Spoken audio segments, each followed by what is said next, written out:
ప్రార్థన చేస్తారు, అవునా?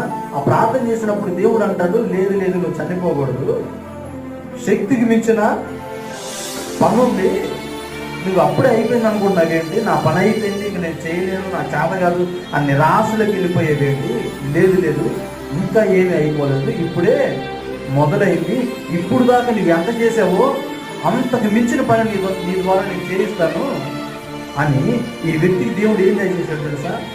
బలాన్ని దయచేసింది. ఏమని? నీ శక్తికి మించిన పని ఉందని చెప్పి బలాన్ని దయచేసి అలానే దేవుడు నడిపించాడు ఆ వ్యక్తిని. అంటే మనం చూస్తున్నట్లయితే బలహీనులందరికీ కూడా దేవుడు బలాన్ని దయచేశాడు.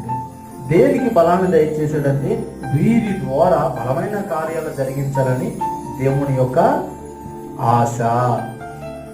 లోకంలో ఉన్న వాళ్ళందరూ కూడా బలాలు పొందుకుంటారు, కానీ అవన్నీ కూడా వారికి తెలియకుండానే బలహీనులను